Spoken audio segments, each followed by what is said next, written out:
بسم الله الرحمن الرحيم الحمد لله رب العالمين والصلاة والسلام على أشرف الأنبياء والمرسلين محمد رسول الله صلى الله عليه وآله وصحبه وسلم تسليما كثيرا كثيرا فأما بعد. My dear brothers and sisters, Allah subhanahu wa ta'ala, before He introduced Himself in the Quran, in the greatest ayat of the Quran, Ayat al-Kursi, Allah subhanahu wa ta'ala warned us and admonished us and gave us some advice. Where Allah subhanahu wa ta'ala said, أعوذ بالله من الشيطان الرجيم بسم الله الرحمن الرحيم يا أيها الذين آمنوا أنفقوا مما رزقناكم من قبل أن يأتي يوم لا بيع فيه ولا خلة ولا شفاعة والكافرون هم الظالمون. Allah subhanahu wa ta'ala said, "O you who believe, spend from what we have given you before a time comes where there will be no baya, there will be no khulla, there will be no shafa, there will be no trade, there will be no friendship, and there will be no intercession. And the people who deny Allah subhanahu wa ta'ala are the transgressors, they are the zalimun." I ask Allah subhanahu wa ta'ala Jalla Jalaluhu to enable us to live by the code of ethics and morals and behavior, the deen of Islam, and to follow the advice that He gave us and to follow the beautiful way of His Habib Muhammad sallallahu alayhi wa alihi wasallam, because in that lies success for us in this dunya wal akhirah. I'm saying this to you because we come to the third part of the advice of Hatim al-Asam rahimahullahi ta'ala in the series of khutbahs, which is called Ace the Test, come first in the test. He began with the first part of the advice where he said, learn to love good deeds, not just do them, to love them. And whether you love them or not, look for the signs of that in your own life, in your behavior, in your priorities, in your intentions, in your timetable, in what you hold to be of value and not. Number two is to align our own desires to match what Allah subhanahu wa ta'ala wants with us, so that we can live a life of complete and total happiness where we are fulfilling our own desires, but because our desires are aligned with what Allah wants, fulfilling your own desire becomes the means of you earning Jannah rather than the opposite of that. So Allah subhanahu wa ta'ala mentioned this, and this is what I mentioned to you, and I reminded myself and you in the last Juma. Today we want to talk about the third part of it, where Hatim al-Asam rahmatullah alayhi gave this beautiful advice, and he said, make yourself and bring yourself and do tarbiyah of yourself in such a way that you love giving more than you love receiving. That you love giving more than you love receiving. My brothers and sisters, I want you to think about this very carefully. I want to present for you two scenarios. One scenario is a person who loses $100. So he's got $100 in his wallet, and he drops his wallet somewhere, or he's got $100 in his hand, in his pocket somewhere, his pocket got picked, or he just dropped it somewhere, it flew out of the window, whatever it was, he lost $100.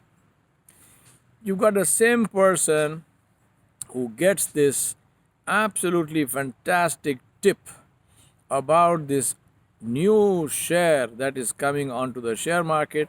This is a new company that is being floated, and it's a company that is being floated by somebody like, say, Elon Musk, who is a known very good investor, or it's one of Warren Buffett's companies, it's one of the Hathaway companies, somebody who you trust, you know his business acumen, and you've got this insider tip. I'm not asking you to do any insider trading, but I'm just saying somebody who knows the share and so who knows the thing.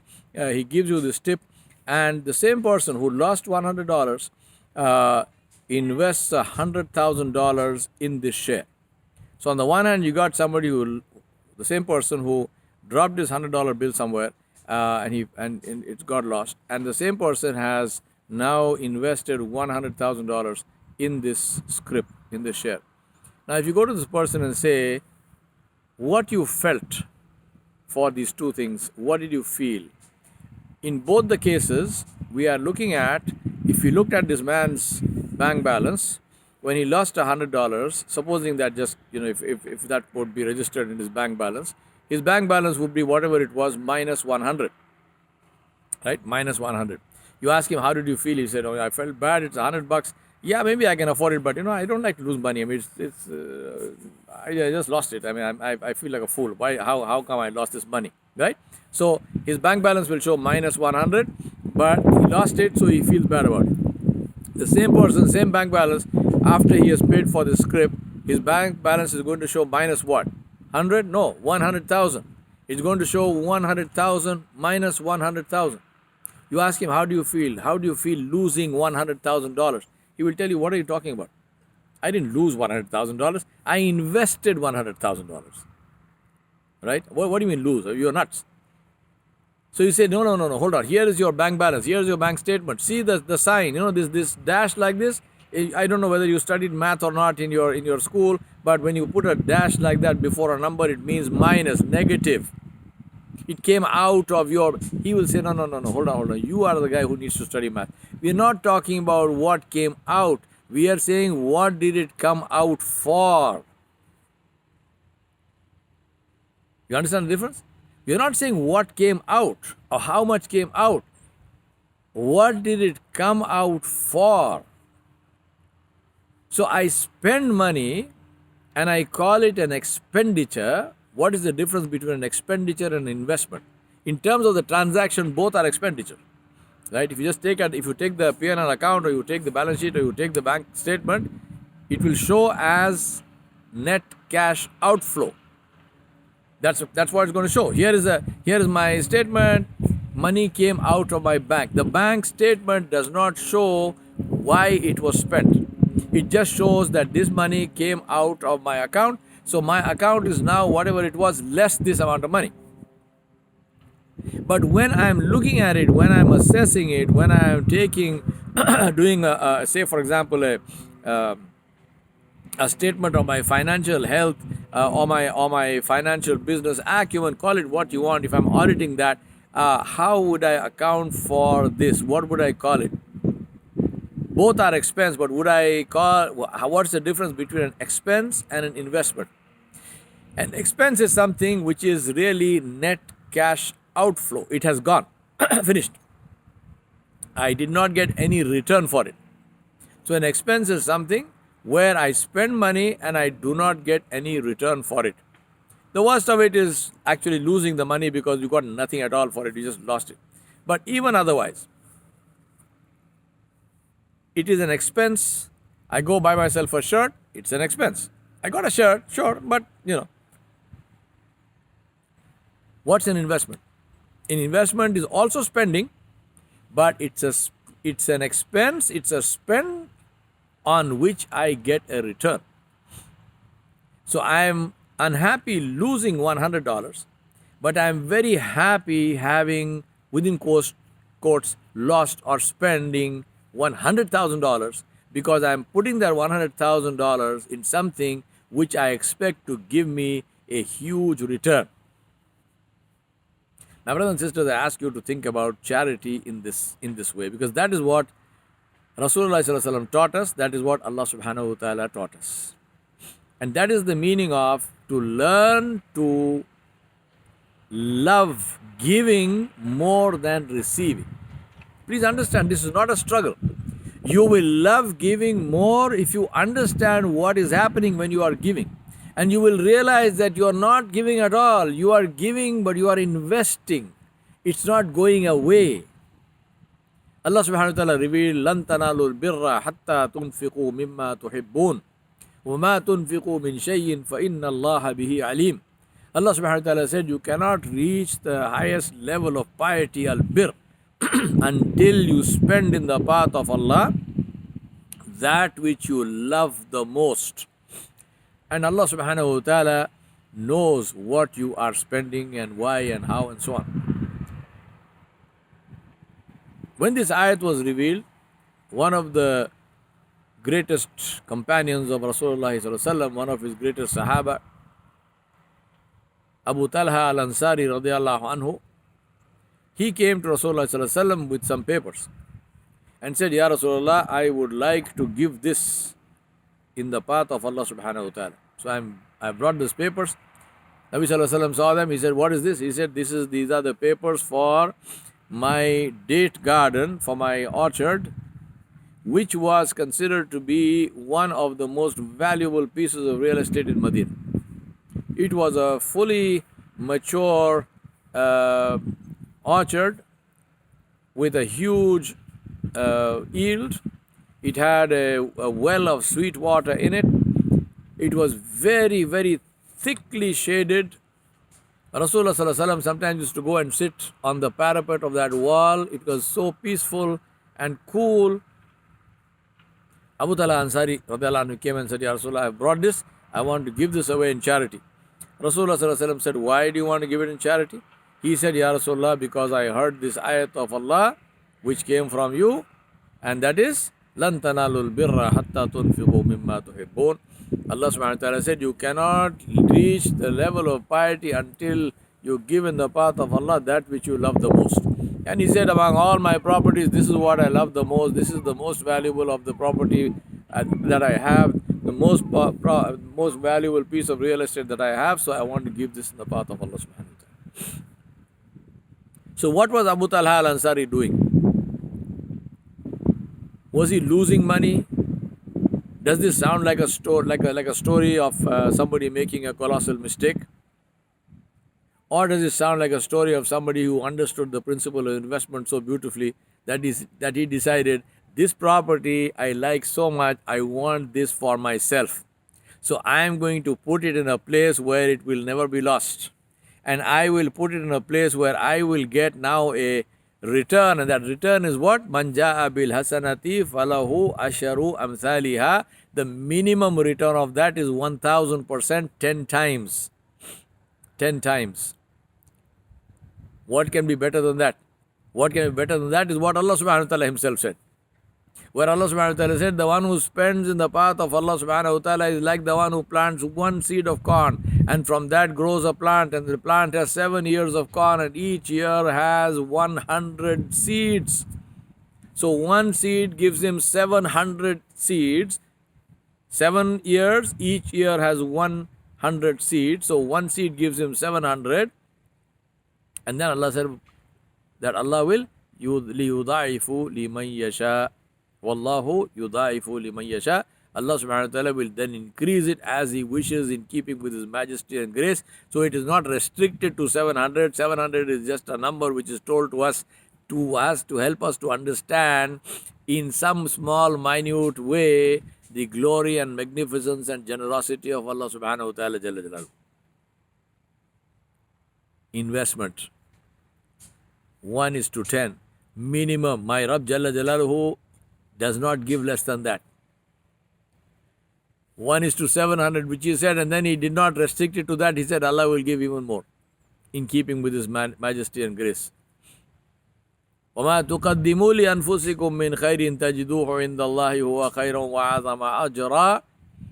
Whatever you send before you, you will find it with your Rabb Jalla Jalaluhu in a much better condition. Much better condition. Huge reward. Investment.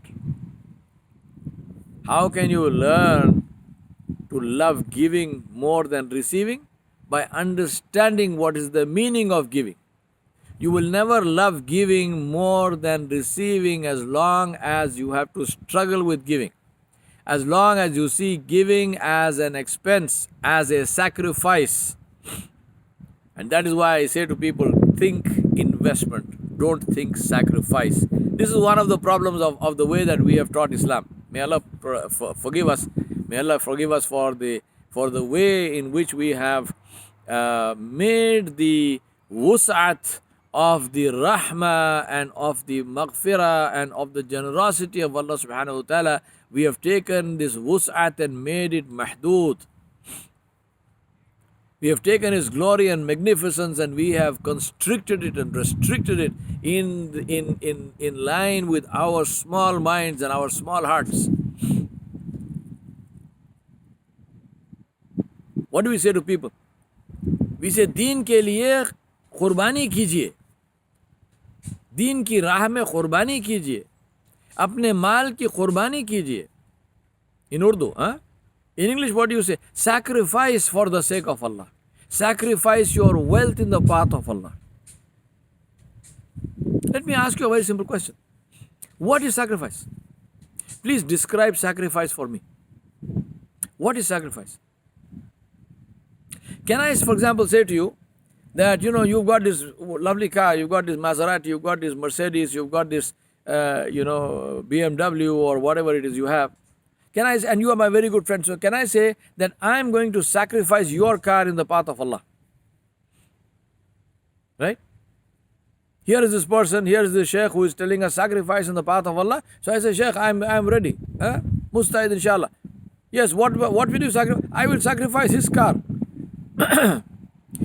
He has $1 million in the bank. I will sacrifice $500,000 from his account in the path of Allah. What will the Sheikh tell me? The Sheikh will tell me, hold on. How can you sacrifice something that does not belong to you? That money is that man's. You can maybe ask him to give it. But how can you give something that does not belong to you?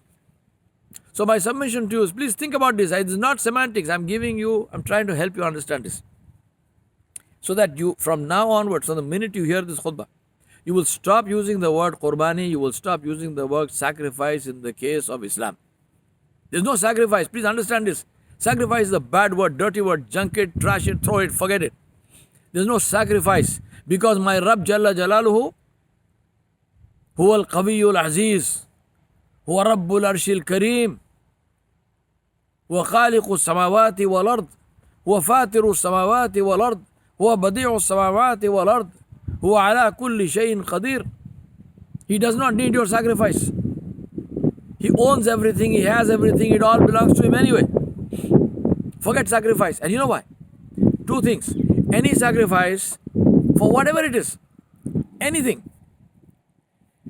it must, for something to be a sacrifice, it must satisfy two conditions. First condition, the thing that you sacrifice must be yours. It must belong to you. I cannot sacrifice your wealth. I cannot sacrifice your time. I cannot sacrifice anything that belongs to you, and you cannot sacrifice anything that belongs to me. For me to sacrifice something, that thing must belong to me, must be mine, whole and soul. Number two, I must not get any return for it. I must not get any return for it. To use my earlier example, I invested $100,000 on this fantastic share, on this fantastic script, fantastic share. Can I call it a sacrifice? The money was mine, so I gave it, but can I call it a sacrifice? You say, no. How is it a sacrifice? You are getting a return on this thing. You are getting a return on this thing. Can I go and buy a car for $1 million? I go buy a Ferrari, $1 million. And then I say, I sacrificed $1 million. You say, no, how did you sacrifice it? You got a Ferrari. You wanted this car, you bought this car. How is it a sacrifice? So for something to be a sacrifice, there has to be two conditions satisfied. One is, it must belong to you. And two is, you must not get a return for it. Now take this and apply this concept of sacrifice in infaq fi sabilillah, in spending in the path of Allah. What did Allah subhanahu wa ta'ala tell us? First and foremost, Allah subhanahu wa ta'ala said, Lillahi ma fis samawati wa ma fil ard. Allah said, everything in the heavens and the earth, every single thing in the heavens and the earth belongs to Allah subhanahu wa ta'ala. Every blade of grass, every leaf on every tree, every bird and every feather on that bird, every cloud in the sky, every wave of the ocean, every gust of breeze, every atom of creation, every star, every sun, every moon, every planet, all that we know and all that we don't know, including you, including me, belong to Allah subhanahu wa ta'ala jalla jalaluhu. So if I belong to Allah, who do these glasses belong? Who does my money belong to? Who does my health belong to? Who does my time belong to? Who does my effort belong to? Everything belongs to Allah. I belong to Allah. My money belongs to Allah. My effort belongs to Allah. My energy belongs to Allah. My influence belongs to Allah. It is because of Allah subhanahu wa ta'ala jalla jalaluhu. قل اللهم مالك الملك تؤتي الملك من تشاء وتنزع الملك ممن تشاء وتعز من تشاء وتذل من تشاء بيدك الخير إنك على كل شيء قدير. If I have izzah, it is from Allah. I ask Allah to protect me from zillah. If I have hukuma, it is from Allah. If I have influence, it is from Allah. If I have authority, it is from Allah. If I have wealth, it is from Allah. If I have health and strength, it is from Allah. If I have wisdom, it is from Allah. Everything is from Allah. Right?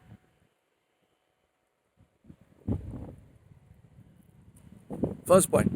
Second point, the ayat which I recited before you earlier. وَمَنْ جَاءَ بِالْحَسَنَةِ فَلَهُ أَشْرُ أَمْثَالِهَا. The one who comes with one good deed, Allah will give him 10 likewise. What did I tell you? The two conditions for a sacrifice, for a qurbani. Two conditions. First condition, what you are giving must belong to you. Number two, what you give, you must not get a return for. Only then can it be called a sacrifice. Here I am spending money in the path of Allah. I am giving charity to some poor people. I am supporting a welfare activity. I am supporting a masjid. I am donating to the masjid. I am donating to a madrasa. I am donating to a school. I am donating to a hospital.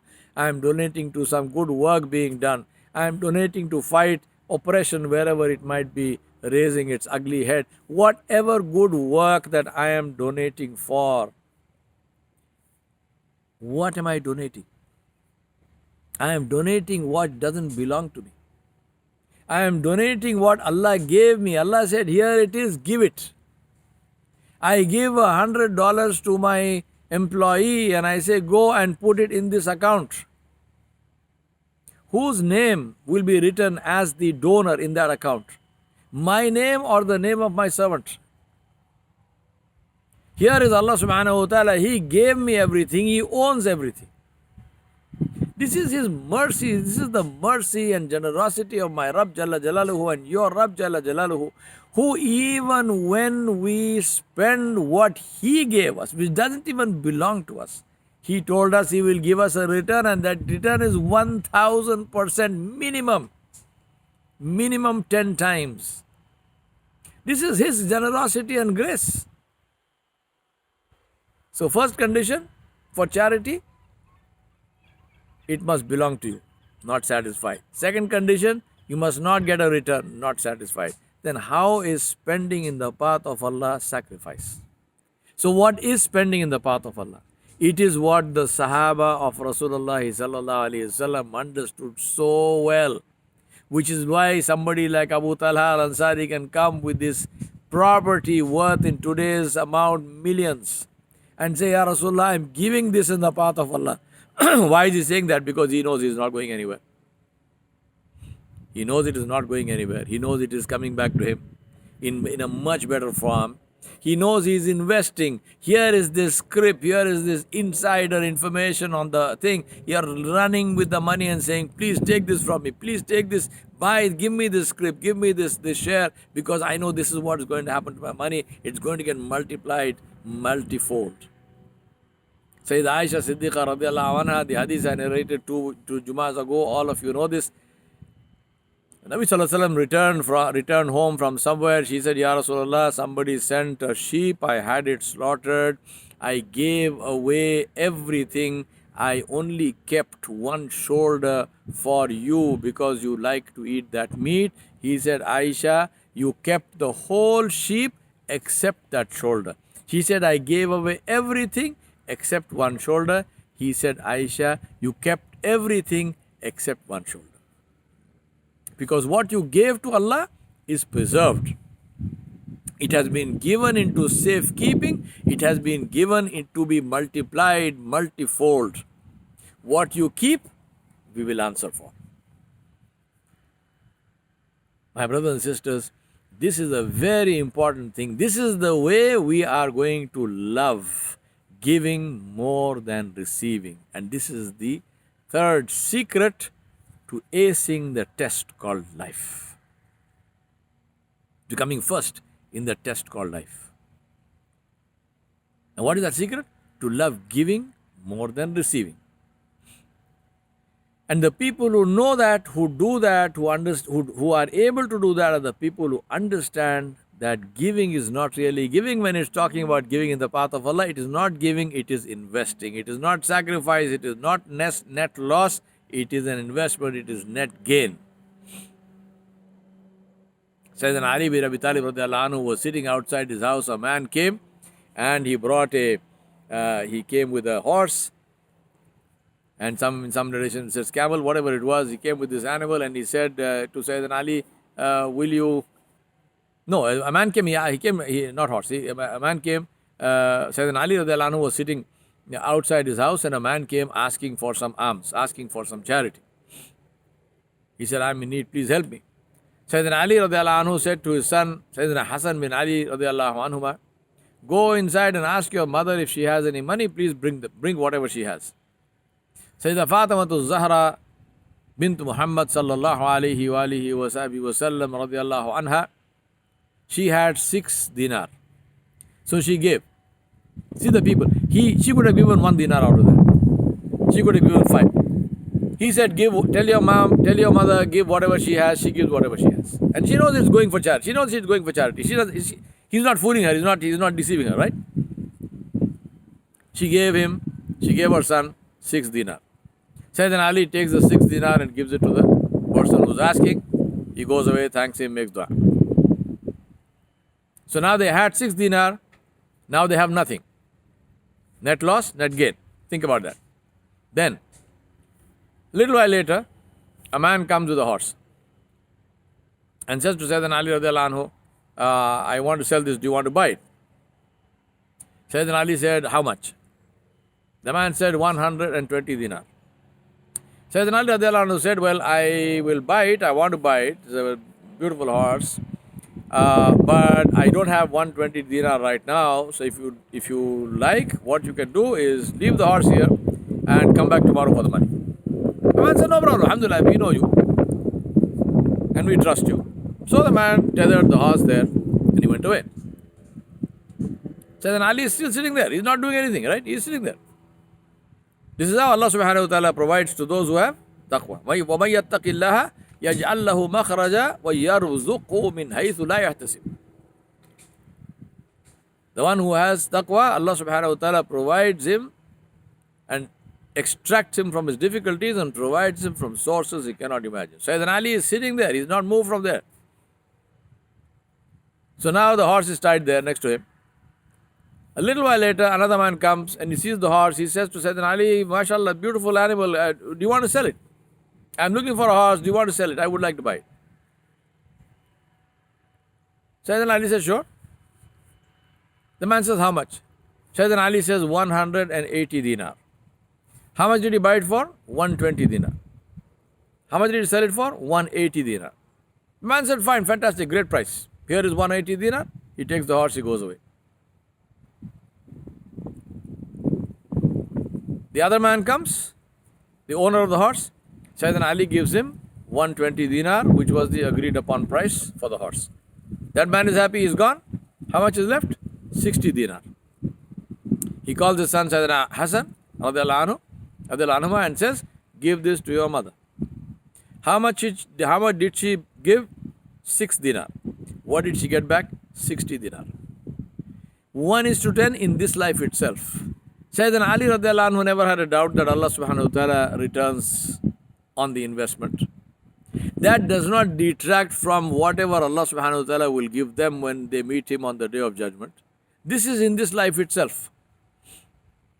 These are people who understood that spending in the path of Allah is not expenditure, it is investment. It is not sacrifice, it is investment. That I told you, remove the word sacrifice from your vocabulary. It does not exist.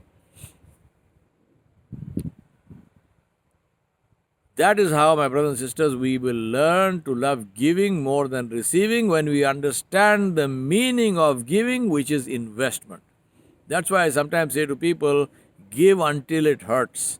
And when it hurts, know that the hurt is because of your lack of Iman. It's because of the weakness of Iman. Not lack maybe, but weakness of Iman. Because you have not understood what you are doing.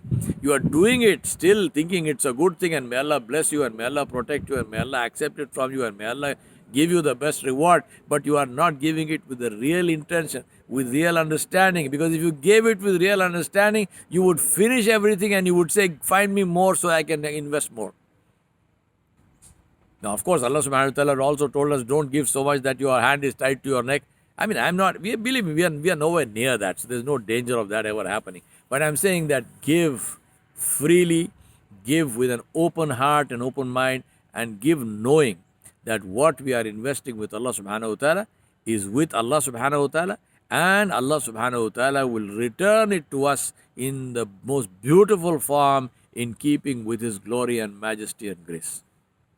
Ask Allah subhanahu wa ta'ala Jalla Jalaluhu to accept your Jumu'ah, to accept your ibadat in Jumu'ah. I remind you and myself to send a lot of durood and salam on Rasulullah sallallahu alaihi wasallam all the time, but especially in Jumu'ah. I ask Allah subhanahu wa ta'ala to give you that sa'a in Jumu'ah when He accepts du'as, and to enable you to make du'as which are beneficial for you and beneficial for all the Muslims and for all the people on the face of the earth. I ask Allah subhanahu wa ta'ala to accept your dua and to give you with khair and afiyah, and then to add to it from His majesty and grace and generosity. ربنا ظلمنا أنفسنا وإن لم تغفر لنا وترحمنا لنكونن من الخاسرين ربنا فاغفر لنا ذنوبنا وكفر عنا سيئاتنا وتوفنا مع الأبرار وصلى الله على نبي الكريم وعلى آله وصحبه أجمعين برحمتك يا أرحم الراحمين والحمد لله رب العالمين والسلام عليكم ورحمة الله وبركاته.